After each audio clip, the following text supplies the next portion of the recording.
Niger. Une lutte multidimensionnelle entre l'armée, les rebelles et les forces d'influence étrangères. Un coup porté au Front patriotique de libération, FPL. Lundi dernier, 9 membres du Front patriotique de libération, FPL, un groupe rebelle armé, se sont rendus aux autorités militaires nigériennes, déposant leurs armes et munitions. Cette reddition marque un tournant majeur dans le conflit qui oppose l'armée nigérienne à des factions insurgées. Ces rebelles, qui réclament la libération du président déchu Mohamed Bazoum, avaient émergé en août 2023, un mois après le renversement de ce dernier par un coup d'État militaire. Quels mécanismes ont mené à cette reddition? Des informations laissent entendre que cette capitulation résulte de négociations discrètes impliquant des leaders locaux influents. Au nom du chef de l'État, le général de brigade Abdraman Tiani, au nom du Premier ministre et de l'ensemble du gouvernement, pour ce geste hautement salutaire qu'ils viennent d'accomplir en déposant les armes. Et nous ne pouvons que nous féliciter de ce acte et qui démontre leur maturité. Et nous profitons donc de cette circonstance pour lancer un appel à tous les autres pour qu'ils puissent leur emboîter le pas. Comme le disait l'un de nos illustres chefs d'État disparus, la paix que nous souhaitons pour le Niger, nous la souhaitons aussi pour le reste du monde. Et que de façon définitive, que nous fassions faire taire les armes pour que tous les fils et les filles du Niger se retrouvent ensemble pour construire ensemble ce pays-là qui en a tant besoin pour le bénéfice de nos populations. Quels compromis ont été faits pour convaincre les rebelles de se rendre? Y avait-il une promesse implicite de clémence ou des garanties sécuritaires?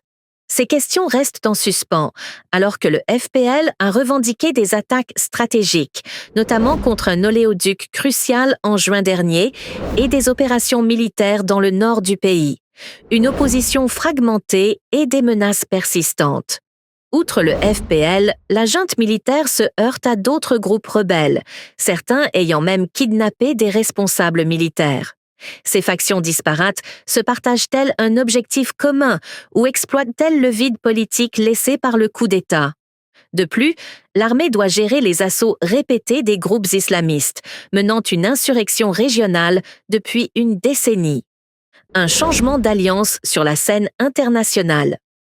Le général Abdourahmane Tiani, chef de l'armée et désormais chef d'État autoproclamé, a publiquement accusé des nations occidentales, telles que la France et les États-Unis, de déstabiliser le Niger. Cette volonté maladive de déstabiliser le Niger s'est propagée à travers le repositionnement de tous les agents de la DGSE française que nous avons chassés de notre territoire. Ils sont repositionnés au Bénin, je le dis et je le répète. Ils sont repositionnés au Nigeria.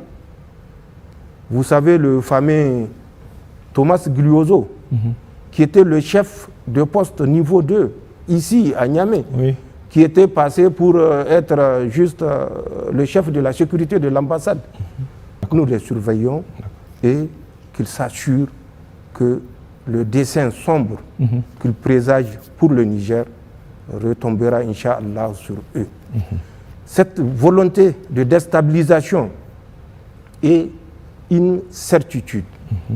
Les Français, en désengageant du Niger, nous avons tout fait pour qu'ils ne sortent pas par le Bénin, parce que nous savons l'esprit mesquin, malveillant des Français.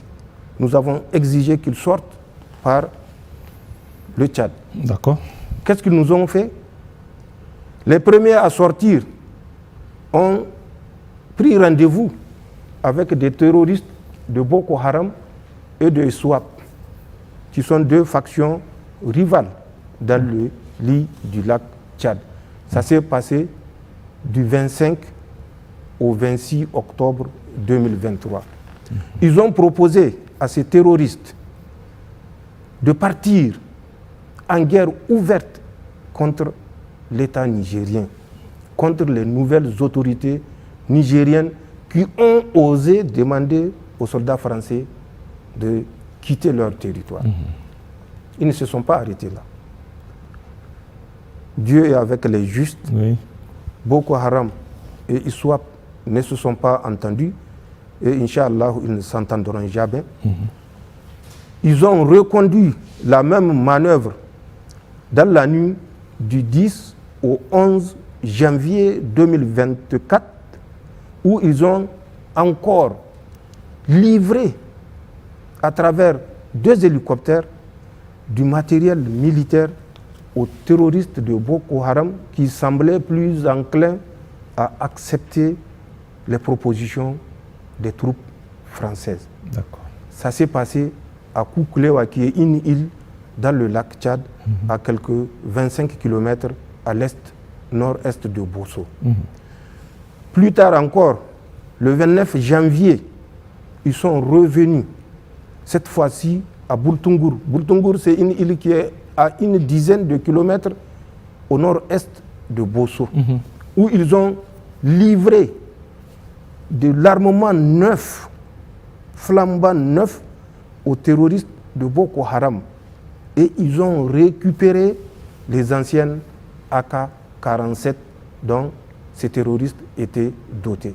Ils ont pris les dispositions pour effacer les numéros, pour qu'on ne puisse pas retracer l'origine de ces armes. C'est des actes comme ça que les Français ont posés et continuent à poser.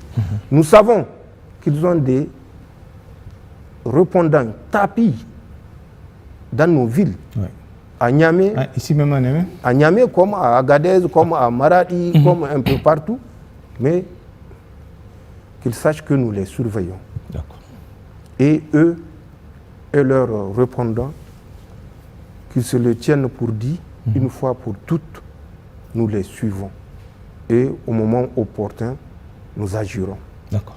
Avant le coup d'État, ces puissances étaient des partenaires stratégiques, disposant de bases militaires pour lutter contre les insurgés islamistes dans le Sahel. Aujourd'hui, elles ont été remplacées par des mercenaires russes, un choix qui soulève des questions.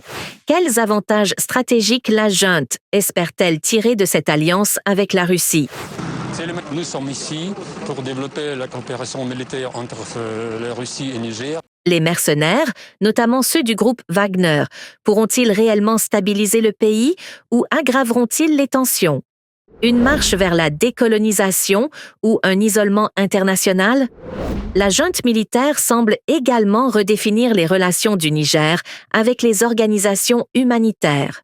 Dernier exemple en date, l'interdiction imposée à l'Agence de coopération technique et de développement, ACTED, active au Niger depuis 2010.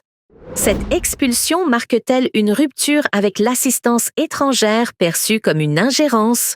Ou reflète-t-elle une volonté d'affirmer une souveraineté nationale, comme le clament certains militants pro-junte? Alors que l'armée nigérienne s'efforce de consolider son pouvoir, la population, elle, demeure la principale victime.